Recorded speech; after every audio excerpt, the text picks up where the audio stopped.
What's up, guys? Welcome to Reseller Car Talk with Chris. I go by Daily Refinement online. I actually have two podcasts about reselling. One's called the Reseller Podcast, which I have not discontinued. I've just been doing the one in the car because my warehouse has been under construction. So let's get into it. What is my biggest regret as a reseller? A few people have asked me this over the years, and now I have a really clear idea because clarity of purpose has really helped me a lot. There's a website called 37signals.com, and if you read it, it goes over these mantras that this company has, and I'm going to be making those as well, and it's really helped me. And number one, it would just be clarity of purpose and making sure I know exactly how many items I have and exactly how much money I'm making. I wish that I had done the experiment of going back and doing line by line at the very beginning to just really understand how everything worked, because once I did that, my reselling business exploded because I had a really good idea of what items to sell, what items not to sell, how much money am I actually making. I think that actuals are so important, and a lot of people want me to interview my wife because I've been talking about her for 7 years, but you guys have never met her. I've never done an episode where she talks. But my wife is an actuals type of lady. Forecasting to her is really silly. Like, guessing what's going to happen in the future is not what she's all about. She's all about actuals. How much money is in the bank account? What are we feeding the kids tonight? What vacation are we going on? Are you actually off work now? Are you still working? Your phone is still out? Actuals to her are the most important thing. And I moved away from trying to be an Excel billionaire and just like dragging everything down to the right on Excel. That's not really how real life works. So actuals has really helped me trying to understand exactly what is going on at work. What am I doing with my time? Where is the money actually going? You might have $100,000 in sales, but where is the money? So number two is sorting. So now that I am focusing on adding value to each product, sorting has been really a game changer for me, really understanding how to add value to products. And I would say that bundling probably is something that every single reseller could do to increase the value of their offer without having to make something or repair something or clean something, which takes so much time, and you end up being a cobbler or a video game repair person instead of an actual reseller. So I think that sorting for me has completely revolutionized my business, so I recommend it for everybody. Selling items one at a time is really the best if you have 100 or 1,000 of the same thing. Selling things one at a time generally has a lower average sale price. I prefer to sell in the average sale price of $25 to $40. It's somewhat affordable for most people, $25 to $40, and it gives me some room to put in 2, 3, 4 things that people really might be looking for. Number three, as I become, I don't know if I'm becoming older or I'm more minimalist, but like, I just really like having a place for everything. There's that saying, maison place, everything has a place in French. It just really resonates with me. It's actually the first thing I thought about getting a tattoo of because I just love that concept. And everything is supposed to have a specific purpose, and I really love it when things execute their purpose. And for my reselling business, I want to sell items for a reasonable price.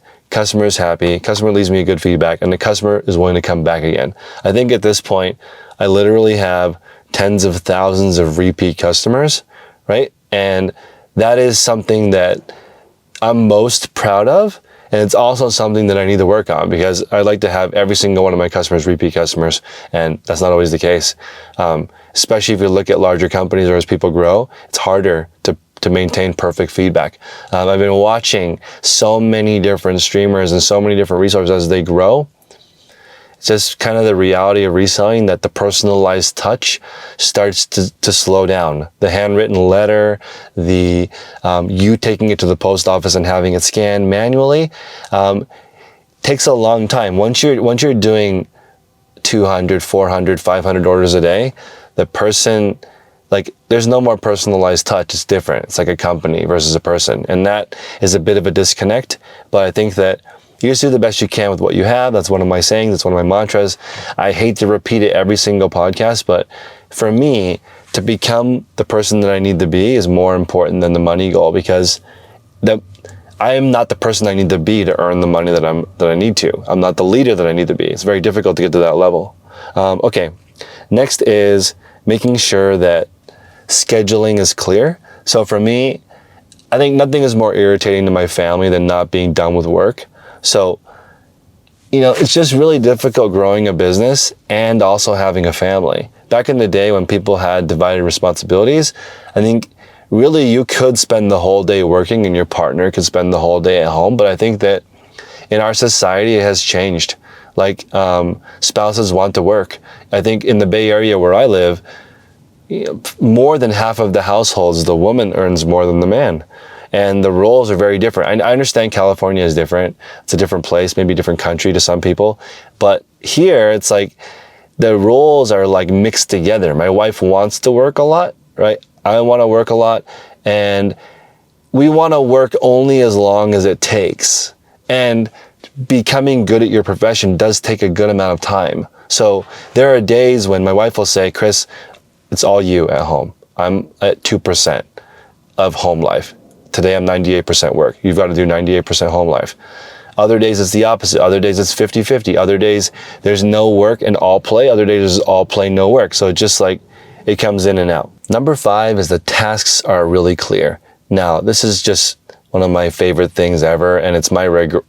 I think I'm going to forever regret pretty much any time I don't do any planning. There is some situations where spontaneity is better, but honestly, I think that I would rather have planned spontaneity. Like, I'd rather be like, on Thursday, as an example, when I proposed to my wife, I knew where I was gonna do it. I did it at the restaurant that we first met. I went through 10 different places we had visited before, and I had a little field trip for us designed. So once I proposed, we were going to go to these 10 different places to represent different places we have traveled to. And the restaurant that we went to went out of business. So it became something else. So what I did was I planned the ring, and before I've had the ring for about 3 or 4 months, just thinking of a good time to propose. And when the restaurant switched over, I thought, wow, this is a good time. I can just say, I want to go try that new restaurant. Do you want to go with me? And she'll never see it coming. So I literally planned everything. I planned when the restaurant opens because I wanted to do it right when the restaurant opened to avoid not being able to do it properly or being messed up by other people. So we went to the restaurant 1 minute after it had opened, and there was already 3 people in the line because people may have been waiting before it opened, and my photographer was already in there. I told him to go half an hour early. He went in there. I paid my photographer $100 to take just a set of photos of me proposing. When I got there, he's like, I'm gonna be the one wearing a baseball cap. So he was there in the corner. I went in there, and as soon as we walked in there, she's like, oh, it's so cool. That's when I proposed. And he got it on camera. So it was kind of spontaneous because we didn't know what her reaction was going to be. And I had all this whole speech planned out that she didn't listen to. She was just excited to get the ring. And I like that more than just completely random. It is kind of random, but like, I don't have to have it completely planned out to a T, but all the things in my life, maybe it's my personality type, that I've really enjoyed are just like me putting it down to paper and then it actually turning out like that. So like, it's just so cool being able to dream up some kind of outcome and then it turns into that. So planning and organizing is just really my jam, and I feel like it's more important than being big. I think I'm a pretty large reseller by that definition of, if you're thinking of the normal reseller as just a person at home at their garage or maybe a side hustle or making between $200 to $1,000 a month. By those standards, I would consider myself a large reseller. By business standards, I'm still very small. A small business goes all the way up to like 50 employees with the Small Business Administration. My wife still considers my business very small, too small for her to risk leaving a normal company, because she's like, bigger companies, they can withstand change. Small companies go out of business. Like one lawsuit, one problem, and you're out of business. Your supplier goes away, you're out of business. Your platform is different, you're out of business. The algorithm changes, you're gone. Like, she'd rather work for a big company that like they could lay off 20,000 people, but if you're the best, you still get to keep your job. So it's just so interesting thinking about the risk of running your own business and working for yourself. Next is, I really like having extra time. So even though my business is literally 1,000 times bigger than when I started, I have more time. I have more flexibility. This week totally transformed my life because somebody else is unloading trucks. So like, that was the most difficult part of my job, is unloading trucks, because I don't know when they're coming. So now I was like, you know what? I just need to be a little bit bigger so I can make sure that I can afford somebody to wait around all day. The orders, I just got two texts during this podcast. I have no idea when they're coming, and I already know that. So now that I already know they have no idea when they're coming, the person knows that's their job. They have other things to do until the trucks arrive. So I now have two of my sorting people, both have a forklift license to unload the truck. When I went there and I had the training, it was just so epic, because this week I have not unloaded a single truck. And we've had 6 or 7 trucks come in. I got all of my time back. And it's been tremendously useful because I was able to draw out what my streamers say, because everybody that works for me has a different personality. And I actually made a matrix of what my staff says. And I have a couple of people who don't get it in some different section, in like a different quadrant of their job. And I was able to explain to them over the last few days what they're missing or what they're doing too much of. And that was insanely satisfying. 2024 is the year of training for me. And I'm just so jazzed about being able to say, okay, I figured out the problem. One of my streamers is struggling with value. She doesn't convey the value of the items very well. People have no idea what she's selling. So I took notes from my best streamer and what she says, how she goes over the product. And this is a really fascinating point. And if you're listening to this podcast right now, you might want to pull over the car, because this is like the best part of the podcast for sure. I figured out that the people who are best at explaining value understand pricing. So as an example, MSRP is what the manufacturer asks for the item. Most people don't pay sticker price. It has to be a really unusual situation for a customer to want to pay all the money. Then under that is sort of like eBay value. Like, I don't want to pay $100 at Best Buy, but I'll pay $70 on eBay or Amazon because they have fast shipping and I can get it relatively quickly and I don't need to leave my house. Under that is like wholesale pricing. So those companies that are selling it for full price, they try to get some kind of wholesale deal. Below that is like auction pricing. Pretty much you're not buying something under wholesale unless it's like from a liquidator or it's at Goodwill, or like the below wholesale price is kind of what things sell for on Whatnot. And then there's the salvage price, which is like items that are thrown away. And this is like the garage sale or a thrift sale or flea market. People are ready to move those items as soon as possible. So the best streamers understand that matrix. So they're like, hey guys, this is normally $110 new at the store, right? And if you wanted to resell this, Keystone would be $55. And if you found this at Goodwill, it would be like $7. If you found this at the Goodwill bins, it'd be $2. So I think it's worth around $22 because it's in excellent shape or brand new. This is a style that's popular. You could resell it for X amount and you could wear it a few times and sell it for what you paid for it. They understand that value proposition, and it really, really helps the customer decide, is this worth it to me or not? And I loved figuring that out. Now I know I can train my workers. Hey, if you want to explain value to somebody, you got to tell them what they're paying for and their alternatives, right? You can't just say, this is a great deal. They don't have any reference. You got to go over the whole thing. And the other side is like their personality, the format of the auction. There's so many different things that you can do to make the price higher. I actually think that there are 4 different ways that a streamer could earn more money on screen. I'm not going to go over them in today's video because it's already getting kind of long, but there's ways to make the price closer to the MSRP or the eBay price. Next is going to be just having a document with everything in it. And I think that that's like maybe the most powerful part of my business currently, is that there's an SOP. Everything is done a certain way, and it's really, really helped so much being able to understand what I expect from my people and what I expect from myself. And before I had that clear SOP, it was really like herding cats. A lot of people work for me. It's difficult to have everybody do the exact same thing. My stream runs almost 24 hours, so I can't watch it the whole time. And people are like, oh, you're always in the streams. Not really. Like, I can check in a few times a day, but I can't watch the entire thing. Like, literally, how can you review 24 hours of footage in 24 hours? Like, I have to sleep, family, eat, plan other stuff. There's no way I could even review. I have to trust my staff. So you have to make a clear process, and having a clear SOP is something that I want to build on dailyrefinement.com/reselling, the main page where you go there to look. I'm going to try to simplify all of my teachings into clear things that you can follow. I'll have that be free. It'll always be free. I do have a mentorship at patreon.com/resellers podcast. The main value of that is just my thoughts in the morning. And if you have anything that you're working on, you're welcome to ask me. I feel like I have gone through 99.999% of reseller issues.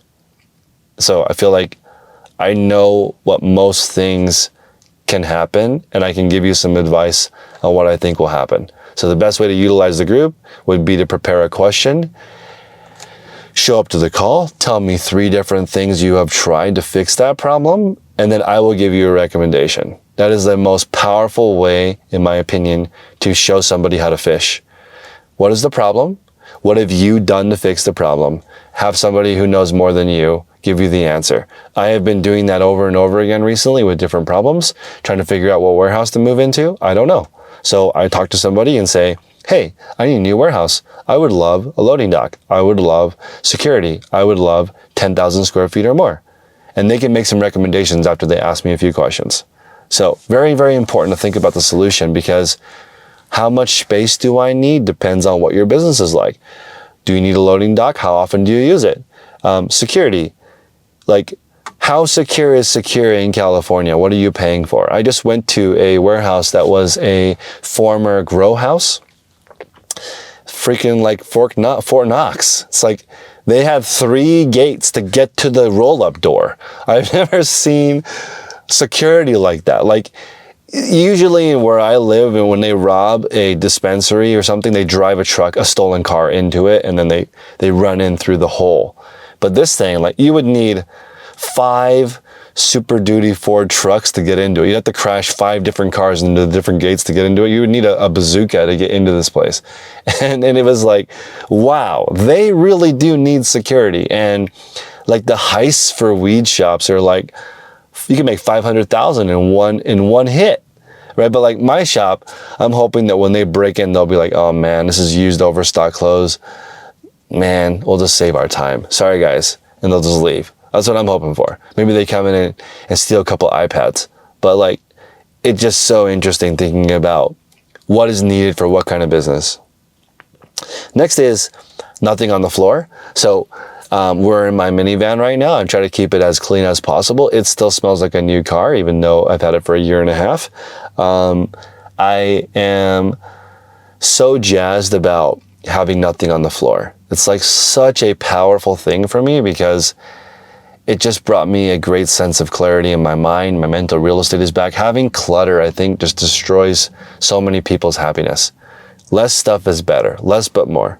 Number 9 is no death piles. So recently I have been really just donating everything that I don't use. We're using a lot of buy nothing groups on Facebook. So if we don't need it anymore, we essentially go to Facebook, post it in the buy nothing group, somebody will come pick it up. And if we want to resell it, I can throw it on the Facebook Marketplace, Craigslist, Poshmark, Mercari, depending on what it is. I am priced to move it, because what I sell around the house might be like most resellers. Like, I'm not trying to make a living from the stuff around my house. I just want to make a couple extra bucks, clear up some space. And we've been utilizing these buy nothing groups for certain things. We've been trading people. It's kind of interesting how little you actually need to survive, and how open people are to helping you. So it's like, I actually changed my mind on one thing, because I was kind of thinking it's bad karma to sell things on buy nothing, because I feel bad about that. Somebody gave it to somebody because they need something and they can't afford it. So why would you sell it for a profit? But then another person told me that they might need to sell it. That's what they need in their life. And if they need to sell it, please sell it. And then later in your life, when you have more cash, you put something up in the buy nothing that's worth something. And honestly, you should be putting things in the buy nothing that are worth something. Like, don't flood the buy nothing with garbage. Like, flood it with people, with things that people might actually need. This is like before your parents die. Are you guys let me know in the comment section below. Do you guys think that people should spend their money before they die? Or they should die and then their money goes to their kids or to their foundation or charity? I don't know. It kind of seems like your last check should bounce. You should use all the money in your life to do as much good as you can. It's a huge difference. Like for me, I want to pay for my kids' school. I want to give them the best school education that I can, right? So I'd rather pay for that now than later. If I miss the opportunity to do that, what's the point of having that extra money later and not putting it into them? Like, they would rather have good school than a chunk of change when I die. At least I'm thinking, right? And right now I'm driving my daughter and son to a language immersion school, and it takes like 45 minutes each way to take them there. And for me, it's a no-brainer. Like, I wish I could speak a second language fluently, and I can't, but my kids can. So 100% worth the sacrifice now. So I should think everything is better if you start now. Start your savings now. Grow your reselling business now. Get everything off the floor right now. Sell all of your death piles right now. Work on figuring out your numbers right now.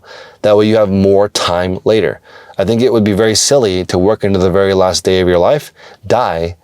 What would be the point of that life? Right? You didn't actually use the money to do anything or give to anyone, right? Can you guys imagine that right now, working your entire life and not using any of the money? So I encourage you guys to think big, grow your business to serve as many people as possible. That's the way I look at it, without jeopardizing your personal life. So grow as much as you can within your basis, and then just don't work more than that, as silly as that sounds. You want to work 9 to 5? Work 9 to 5 at 5:01, call it a day. Enjoy the rest of your life. I like the 8-8-8 rule. 8 hours of reselling, 8 hours of family time, 8 hours of sleep and rest. Should be plenty of time to get everything done. 8-8-8 rule. So I appreciate you guys. Until next time, make progress daily.